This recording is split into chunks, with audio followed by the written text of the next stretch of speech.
Hello hello, bonjour bonjour. Chào mừng các bạn đã quay trở lại với Chi Chu YouTube channel. Nếu như mà bạn quan tâm đến thời trang chuyên nghiệp thì chắc đã từng theo dõi một số những video clip của mình rồi đúng không? Mình là Phương Chi Chu. Các bạn ơi, các bạn có biết chuyện gì không? Một điều bí mật là gì không?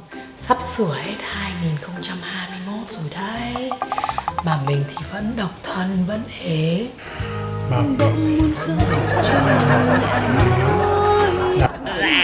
Là lỗi không phải tại mình nha, mà vì do dịch đó mọi người. Dịch thế này cho nên tôi ế là không phải lỗi tại tôi nha mọi người.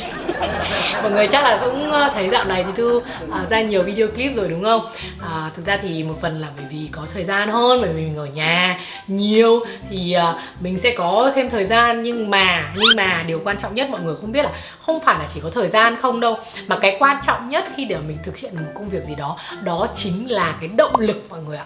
Bởi vì khi mà mình muốn làm một cái điều gì đó ấy, thì mình sẽ cố gắng thu xếp hết sức có thể để có thể làm được những cái điều mà mình muốn. Chính vì vậy cho nên là để mà nói Chi Thu làm được một cái video mà các bạn yêu thích ý, thì thực sự là cũng không phải là Chi Thu muốn mà được, mà còn phải tùy thuộc vào các bạn nữa. Các bạn biết không? Tức là sao? Tức là phải thường xuyên động viên tôi, phải yêu thương tôi, phải comment cho tôi biết, phải share video cho tôi vui. Nói tóm lại là phải Cố gắng yêu thương Chi Thu nhiều hơn thì Chi Thu sẽ có nhiều động lực để làm những video clip nhiều hơn nữa. Nói thế thôi, mọi người đã đăng ký kênh cho mình chưa? Đã follow chưa? Instagram chưa? Đã like chưa? Comment phía bên dưới cho mình biết nhá. Còn cái video ngày hôm nay ấy, thì là một cái video mà khá nhiều bạn đã yêu cầu từ rất lâu rồi. Và mình thực ra là mình cũng rất muốn làm từ lâu rồi nhưng mà không có thời gian. Nên là cái thời gian này thì mình cũng tranh thủ làm nhiều video clip hơn. Thì rất mong là các bạn ủng hộ mình nhiều hơn. Còn bây giờ ấy, thì quay trở lại chủ đề chính của cái video ngày hôm nay ấy, đó chính là cái cách mà chúng ta có thể nhận biết được một cái sản phẩm monogram của thương hiệu Louis Vuitton, sản phẩm authentic mọi người ạ. Thì tôi đã từng làm một video clip trước, một cái video clip mà mình đã chia sẻ với các bạn những cái tips mà mình có thể nhận biết được một cái em túi Chanel authentic. Thì các bạn có thể tìm lại cái video đó để xem. Thì trong cái video đó mình cũng nói rất rõ, và thực sự là không phải chỉ có Chanel mà Louis Vuitton hay bất kỳ một cái thương hiệu luxury nào khác nữa ấy, thì cái việc mà nhận biết một cái sản phẩm authentic một cách 100%, một cách chắc chắn 100% mà chỉ thông qua hình ảnh cũng như là một cái sản phẩm cầm nắm thôi thì rất là khó mọi người ạ. Thường ấy thì cái cách tốt nhất để có thể phân biệt được một cái đồ fake và một cái đồ real ấy, thì hầu hết là các bạn phải để hai cái model, hai cái mẫu đấy y chang như nhau, hệt như nhau, đặt cạnh nhau, thì may ra các bạn mới có thể phát hiện được cái sự authenticity của nó một cách 100% nhất. Bởi vì thực ra mà nói thì cái công nghệ làm giả ngày càng phát triển hơn mọi người ạ. Thực ra thì đấy, nói chung là nó cái gì nó cũng có cái hay và có cái dở của nó, rất là khó. Tuy nhiên là chúng ta vẫn có thể là bằng cái mắt thường của chúng ta có thể sử dụng một số những cái hiểu biết của mình để có thể nhận biết được những cái món sản phẩm mà nó fake lòi ra đấy mọi người. Các bạn biết rằng là thương hiệu Louis Vuitton ấy là một cái thương hiệu mà bị làm giả nhiều nhất thế giới. Trong tất cả các cái thương hiệu thời trang luxury thì Louis Vuitton là cái thương hiệu mà bị làm giả nhiều nhất các bạn ạ. Một trong những cái lý do thành công của Louis Vuitton đó chính là cái khả năng cho ra đời được những cái bộ sưu tập với những cái số lượng lớn, với những cái sản phẩm cao cấp mà với cái giá thành rất là hợp lý nhờ vào cái công nghệ ép chất liệu canvas. Thì cái này thì mình đã từng nói trong một cái video khác nữa của mình rồi, thì các bạn có thể xem lại cái lý do vì sao các bạn nhé. Thế nhưng chính thành công trong xây dựng thương hiệu cũng như là cái việc mà phủ sóng một cách đại trà với nhiều tệp khách hàng khác nhau ấy đã biến Louis Vuitton trở thành một cái con mồi mà bị làm giả nhiều nhất. Nhất là cái dòng monogram classic như thế này, cái dòng mà monogram bằng canvas, tiếng Pháp là toile nha các bạn. Lần trước trong cái video lần trước thì mình có dùng từ toile nên nhiều người không hiểu là cái gì. Thì nó chính là cái canvas này, chính là cái chất liệu mà ép PVC, thì đấy là một cách mà người ta bị làm giả nhiều nhất. Thì ngày hôm nay mình sẽ chia sẻ với các bạn, hôm nay mình đã chuẩn bị một số những cái món đồ bằng vải canvas như thế này, cái màu monogram nhá, mà dễ bị giả nhiều nhất. Thì đầu tiên ấy thì cái việc mà để tránh mua được hàng giả ấy thì nó thật ra là không có một cái bí mật nào khác ngoài cái việc là các bạn nên mua hàng chính hãng từ store chính hãng của các hãng, hoặc là từ các cái seller uy tín thì mình có để cái trang Instagram của mình ở đây, mình cũng có nhận order thì mọi người có thể contact ở trên đó. Ngoài ra thì các bạn nên cung cấp cho mình một số những kiến thức về những cái sản phẩm trong các cái bộ sưu tập của Louis Vuitton, bởi vì hiện tại thì có rất nhiều những cái sản phẩm fake của thương hiệu Louis Vuitton mà nó còn không có ở trong store chính hãng, bác hiểu không? Tức là tự cái bạn làm fake đấy, các bạn ấy nghĩ ra một cái mẫu nào đó, cái mẫu mã nó không hề có trong các bộ sưu tập của Louis Vuitton, thì làm gì mình lấy được ở đâu ra được một cái sản phẩm tương đương để mà so sánh, các bạn hiểu không? Tức là mình không có được cái sản phẩm tương đương để so sánh xem là nó thật hay giả, bởi vì bản chất nó là fake, nó là hoàn toàn là creation của họ rồi, đúng không mọi người? Tiếp theo ấy, thì từ năm 2016 ấy, thì thương hiệu Louis Vuitton đã quyết định thay đổi cái packaging của họ từ cái màu nâu để sang cái màu vàng đất như thế này, với cái dòng chữ Louis Vuitton. Đây, thường thì cái hộp của Louis Vuitton ấy làm rất là tinh xảo. Ngoài ra thì ở phía bên trong ấy nó chính là cái dust bag. Cái dust bag ấy như thế này thì đây, cái dust bag của nó đây.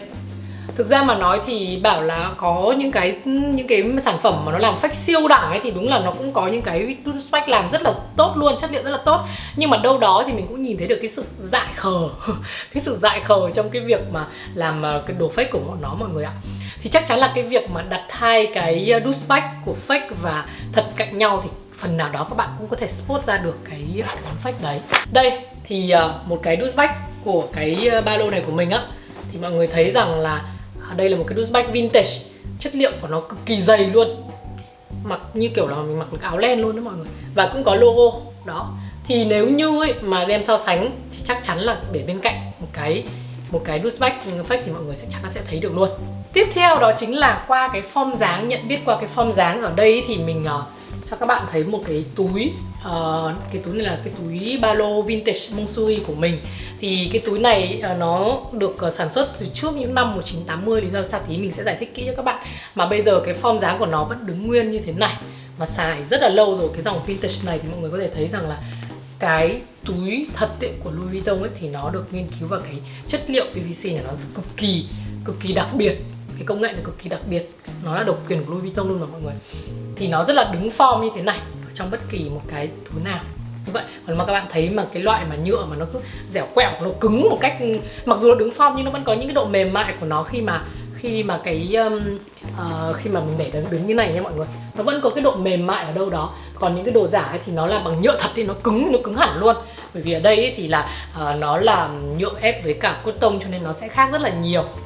Tiếp theo nữa ấy, thì ở đây mình sẽ chỉ cho các bạn đó chính là cái phần đây, mình sẽ lộn ra cho mọi người thấy rõ hơn. Đó chính là cái phần logo. Cái phần logo đây. Và cái đường kim mũi chỉ ở trên mỗi cái sản phẩm của Louis Vuitton hay bất kỳ một cái sản phẩm luxury nào thì nó rất là chỉn chu nha mọi người. Đây mình quay cái phần túi, phần quai túi thì mọi người sẽ thấy là nó rất là chỉn chu và đều tay. Đó, không hề bị mắc như nào. Đây là ở một cái đây mọi người thấy cái chữ Louis Vuitton nhỏ nhỏ ở đây không? Đó, cái logo rất là nhỏ và xinh ở đây. Thường ấy thì các bạn sẽ có thấy rất nhiều những cái video clip mà người ta so sánh để spot từng cái dòng túi một của Louis Vuitton, các bạn hiểu ý rồi đúng không? Tức là bởi vì nó có quá nhiều và cái sự làm giả nó quá là tinh vi, thành ra là mỗi một cái loại túi thì họ sẽ phải có những cái đặc điểm riêng khác nhau. Đấy là cũng là cái cách mà Louis Vuitton tránh hàng giả đấy mọi người. Tiếp theo nữa ấy, thì nó chính là cái vân in ở trên dòng túi canvas như thế này. Đó, thì mọi người sẽ thấy có một cái đặc biệt của Louis Vuitton, đó chính là trong tất cả các sản phẩm của Louis Vuitton nha. Cái video này thì mình chỉ có nói với các bạn về những cái đặc điểm chung thôi. Còn nếu mà đi vào từng chi tiết của từng chiếc túi một thì mình không có thời gian, và không có điều kiện để làm hết cho các bạn. Đó, thì các bạn thấy rằng là ở đây có một cái điều rất là đặc biệt ở Louis Vuitton, đó chính là cái sự đối xứng giữa các cái sản phẩm, các cái họa tiết ở trên bề mặt của túi. Đây các bạn thấy rằng là ở đây các bạn sẽ thấy là nó sẽ đối xứng với nhau. Ví dụ ở đây như thế này thì ở bên này nó cũng như vậy. Đó, nó đối xứng một cách chỉ chuẩn xác đến 100% luôn mọi người. Thứ hai nữa đấy chính là cái việc mà đây, ví dụ như ở đây các bạn có thể thấy rằng là ở phía bên này cái logo nó cắt ở đây đúng không? Thì tương tự như vậy ở bên này cũng y chang như vậy, tức là cái tỷ lệ nếu như bạn đem thước ra bạn đo thì cái tỷ lệ từ đây, từ cái cánh hoa này vào đến trung tâm này nó y cũng bằng cái tỷ lệ từ cái đầu cánh hoa bị cắt này đến cái trung tâm này. Y chang luôn, không sai một ly một tị nào, tất cả hầu như tất cả các sản phẩm của Louis Vuitton. Đây cũng thế này. Ví dụ như đây, các bạn có thể thấy rằng là cái túi này là được làm rất lâu nhá. Đây. Cái logo này đây. Và cái logo đối xứng ở bên này cùng một dòng như vậy. Mình đảm bảo với các bạn là các bạn cầm thước các bạn đo ấy, từng mm một từ cái điểm chấm này cho đến cái điểm mép bằng cái điểm chấm này cho đến điểm mép. Không phải cái túi nào của túi giả nào người ta cũng để ý được đến điều đấy, và vấn đề là nó không thể nào 100% làm y chang như thế được. Nếu như mà người ta bỏ thời gian rồi người ta làm y chang như vậy thì người ta làm mẹ túi thật thì cái giá của nó lên bằng giá túi thật luôn, mọi người chả ai đi mua túi fake làm cái gì, đúng không? Tiếp nữa thì khi các bạn thấy rằng là đó chính là cái sự continuity, không biết dùng tiếng Việt là gì, tức là sự tiếp tục đi, tiếp tục của một cái họa tiết. Ví dụ như đây, các bạn thấy rằng là ở trên cái túi này, đây, cái nắp túi này, các bạn thấy không? Cái logo nó bị cắt ở đây. Nhưng khi mà các bạn thấy rằng là trong cả một cái tổng thể của một cái chiếc túi thì lập tức ở phía bên dưới này nó là một cái sự tiếp nối. Cái này thì nó cũng giống như ở bên Chanel đó, mình cũng đã từng làm cái clip Chanel rồi thì mọi người có thể xem. Thì cái quả trám ấy nó luôn luôn được tiếp tục. Thì ở đây cũng thế, logo này cũng thế, mình thấy không? Các bạn thấy không? Nếu nhìn xa ra thì nó giống như là nó không bao giờ bị cắt. Một cái logo không bao giờ bị cắt đứt hẳn đi, tức là ví dụ như ở dưới này không phải là một cái mảng màu đen, mọi người hiểu không? Mà nó sẽ là một cái phần tiếp nối của cái phần họa tiết ở phía bên trên. Đó, cái sự tinh tế của những cái thương hiệu luxury nó ở chỗ đó. Hay ở đây cũng thế này, cái nắp này cũng thế này. Đây, cái nắp này cũng thế. Họa tiết ở trên này thì tiếp tục sẽ ở phía dưới, để mà khi mà các bạn nhìn từ xa ấy thì các bạn không biết phân biệt được đâu là cái nắp túi, đâu là cái thân. Tức là thực ra là phân biệt thì vẫn phân biệt được, nhưng mà ý là kiểu như nó nhìn không bị rõ một là ở dưới này nguyên một cục như này, xong cắt ở dưới này nguyên một cục màu nâu. Ở Louis Vuitton không có cái chuyện đó xảy ra. Không có chuyện đó xảy ra, chắc chắn một điều như vậy. Và đây cũng lại một phần đối xứng nữa này các bạn. Mình nói không sai một tí nào đâu nhá. Các bạn thấy không?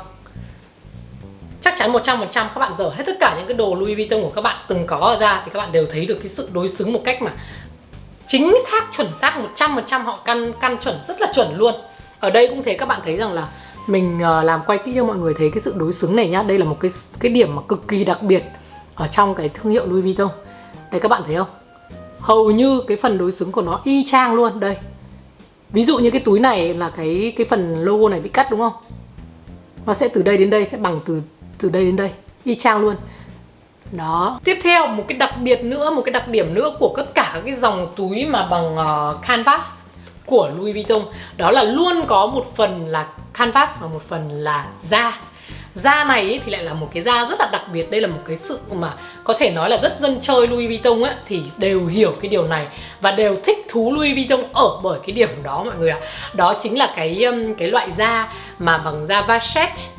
Vachette mà được giống như kiểu là được thuộc da và được nhuộm màu một cái cách rất là thực vật. Cái này thì thực ra là mình về cái kỹ thuật thì mình không thể nói cho các bạn biết được, bởi vì mình không phải là người làm túi, mình không thể giải thích kỹ cho các bạn hiểu được. Nhưng mình chỉ biết rằng là một cái hiện tượng nó có thể xảy ra, đấy là khi mà các bạn mới mua ấy thì cái màu, khi mà cái màu của cái màu da, cái phần da nhé, cái khu vực da, đây là canvas, đây là da nhé, cái phần da vachette này ấy, nó không thể nào mà nó là một cái màu trắng. Lúc mới mua thì là có màu trắng, nhưng với thời gian và qua cách sử dụng thì cái này nó bắt đầu nó ngả màu dần sang cái màu vàng nâu như thế này. Đây các bạn có thể thấy là hai cái màu này, đây là màu mới này, mình cũng dùng nhiều nên là mình cũng thấy được là nó bắt đầu lúc mới mua nó trắng tinh. Cho mình sẽ để cái ảnh lúc mới mua cho các bạn xem. Đó, và cái chỗ này các bạn thấy không, cái phần da vachette này đấy, phần da này nó là màu vàng nâu. Nó một màu vàng nâu và càng dùng thì nó càng vàng, nó càng đẹp. Đấy là lý do vì sao mà những cái đồ của Louis Vuitton các bạn, nhiều khi mà các bạn xài đồ vintage nó rất là đẹp luôn, bởi vì cái màu của nó rất là đặc biệt. Mà càng xài ấy, thì cái màu này nó càng đi ngả ra vàng như này và nó rất là đẹp. Còn cái màu trắng mới mua ấy, nhìn phát biết ngay màu trắng mới mua. À đây có đây cái dây của nó đây. Cái dây bây giờ nó vàng rồi. Thì cái điểm này là một cái điểm cực kỳ đặc biệt đối với hầu như toàn bộ các cái sản phẩm của canvas của Louis Vuitton. họ cố tình làm như thế mà mọi người. Một cái sản phẩm canvas nào cũng có một cái tí một tí tẹo cái đồ leather để mọi người có thể phân biệt được điều đó. Và hầu như ấy là những cái đồ giả ấy, cứ Louis Vuitton giả ấy thì họ không làm được cái này. Cái phần thuộc da ấy không thể làm được cái phần thuộc da thực vật như thế này thì mình có thể nhận biết được ngay. Tuy nhiên là cái điều đấy rất là khó cho các bạn, bởi vì hầu như là mình phải mua về rồi mình dùng rồi mình mới biết là nó giả hay thật, đúng không? Bởi vì nếu như mà phải mua rồi dùng rồi thì mình thấy nó ngả màu, và nó không ngả màu thì mình bắt đầu mới có cái sự nghi ngờ của cái lúc mua thì các bạn không biết được điều đó. Lúc nãy mình quên không chỉ với các bạn là hầu như tất cả những cái đinh này, những cái đinh này, những cái điểm móc này, tất cả những cái mà gọi là bijouterie ấy, những cái trang sức ấy, trang trí ở trên túi ấy, đều có cái stem của Louis Vuitton, đều có cái logo Louis Vuitton, hoặc là cái chữ ở đây bên này là chữ Louis Vuitton, tức là lúc nào cũng phải có một cái ký hiệu của Louis Vuitton. Thì đấy là một cái điều rất đặc biệt. Tiếp đó thì chính là cái phần chất liệu canvas. Thì cái chất liệu canvas này thì thực sự với các bạn là mình có thể hiểu, nhưng mà mình rất là khó để giải thích cho các bạn. Bởi vì mình nghĩ rằng nếu như mình dành đến mức mà mình có thể giải thích cho các bạn ấy thì có rất nhiều những người mà làm giả túi, họ cũng có thể khắc phục được những điểm yếu của cái sản phẩm fake của họ, đúng không mọi người? Thì nó chính là cái kỹ thuật dệt. Mình không biết là dùng cái từ dệt nó có đúng không, thì nó là chính là cái phần vải cotton ở trong cái mặt ép với cả cái chất liệu canvas như này. Thì mình sẽ để lên đây để cho các bạn tham khảo, bởi vì mình cũng không biết là mình giải thích với các bạn như thế nào cho nó rõ hơn ấy, thì mình chỉ viết ra đây và các bạn có thể tự Google nhá. Nhưng mà cái đó thì mình không thể nhìn được mắt thường, mà mình chỉ có thể là đấy, nó chỉ là về cái vấn đề kỹ thuật thôi. Nếu mà đem một cái túi fake và một cái túi giả ra, người ta cắt ra thì người ta sẽ thấy được cái sự khác nhau như thế. Cái điểm cuối cùng mà có thể mình thấy rằng là nó có thể nói rằng là nó là một cái mà relevant nhất, đó chính là cái code, serial code. Đây, bắt đầu từ năm 1980 trở đi thì bất kỳ một cái túi, một cái sản phẩm nào của thương hiệu Louis Vuitton đều có cái serial code như thế này. Ở đây, ví dụ như cái sản phẩm này, đây là một cái túi ba lô vintage. Trong cái ba lô này không hề có serial code, bởi vì nó được sản xuất trước những năm 1980. Mình bị đổ mực ra này. Không hiểu về đi học kiểu gì mà đổ được mực ra đây, giặt không sạch luôn mọi người. Đó, thì ở trong này ý, các bạn thấy là cái form dáng cũng vẫn như thế, nhưng mà chất liệu da này, các thứ, nhưng mà nó không có serial code, không có luôn, tìm khắp nơi không có, chắc chắn luôn là không có. Thế nhưng bất kỳ một cái sản phẩm nào được sản xuất sau năm 1980 thì đều có cái serial code này. Đấy, ví dụ như cái code này, cái túi này của mình là FK4240.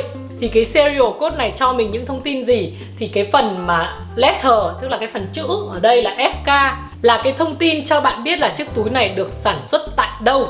Ví dụ như FK ở đây có nghĩa là cái túi này được sản xuất tại Ý, thì mình sẽ để một dòng những cái code, những cái code mà ở đây thôi cho mọi người thấy. Tuy nhiên rằng là mọi người có thể thấy rằng là cái số cái letter này nó còn update mỗi ngày, thì thực ra mình nghĩ đấy cũng là một cái cách mà Louis Vuitton làm lại để chống lại hàng giả của người, bởi vì là không thể nào mà đoán được cái letter sẽ ra là cái gì, thì để cho cái việc làm giả nó gây khó khăn cho cái việc làm giả nhiều hơn.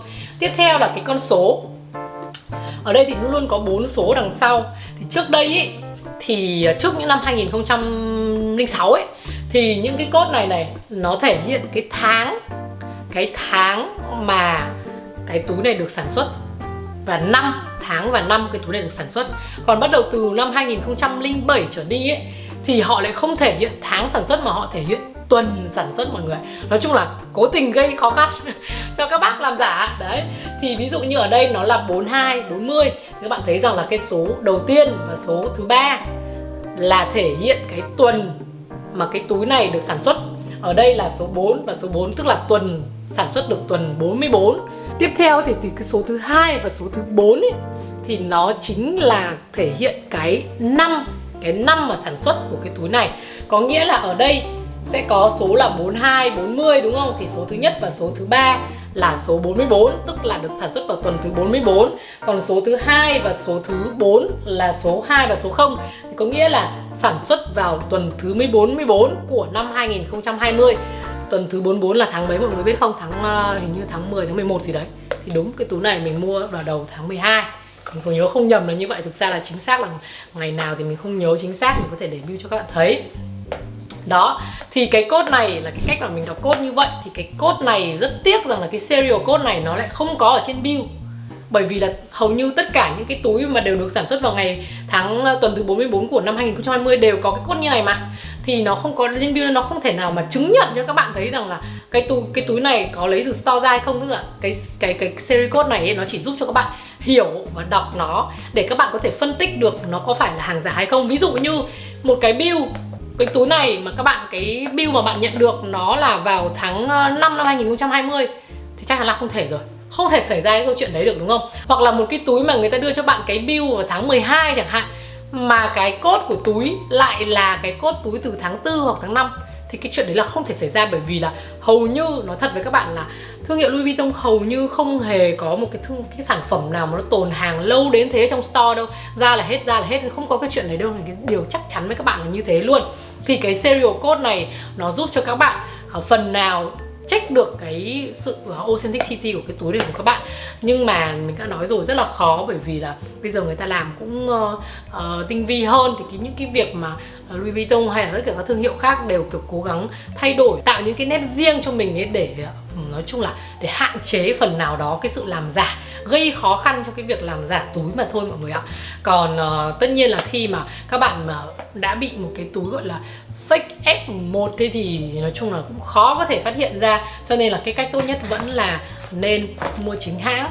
Còn nếu như mà có mua đồ second hand ấy, thì mọi người cũng có những cái thông tin nó đã như thế rồi để mọi người có thể check. Và đặc biệt là nên mua ở những cái nơi mà nó có uy tín mọi người ạ. Thì nó bớt đi cái risky là các bạn có thể bị mua phải hàng giả.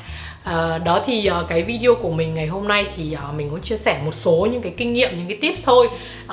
Và hy vọng rằng là nó cũng phần nào đó giúp đỡ cho các bạn để các bạn có thể hiểu hơn về những chiếc túi mà mình định mua.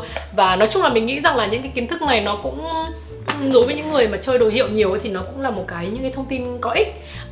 Và nếu như mà các bạn thích cái video này thì nhớ cho mình một cái comment phía bên dưới này, nhớ like trước này, like này, xong rồi là comment phía bên dưới là hay quá chị ơi, hoặc là chị ơi làm những cái gì đấy, nó tóm lại là cũng phải khen nha, chứ còn cung Leo chứ thích khen mọi người.